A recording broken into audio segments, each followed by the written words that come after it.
Okay, so, a lot of times I'll get asked from people who want to either learn how to persuade or kids, like, how do I get to where I want to be in life? And the two most effective things that I can teach for anybody in this room or anybody who wants to learn how to persuade is the first is to learn how to tell stories. And not just any stories, but a captivating story. Because everybody in this room has heard somebody tell a story and you're like, please stop. Mommy, make the bad man stop, or mommy, make the bad woman stop. It's just, their stories are not effective. And they're like, and then, and you're like, oh no, not anymore. How long is this going to take? I'm almost out of time, okay?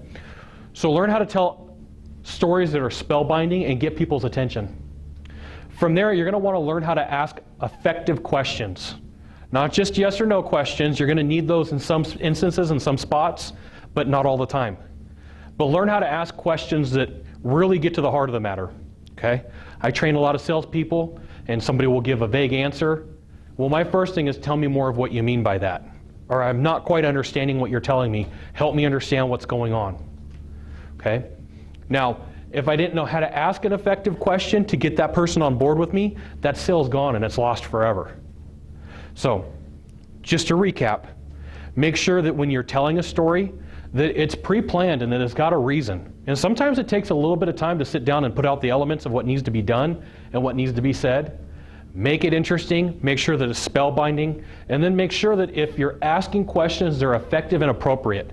Now, the thing that happens, especially with a lot of first-time persuaders, is they ask open-ended questions that are yes and no. Yes and no. Sorry, close-ended questions, yes or no. It's been a long day up here. Close-ended questions.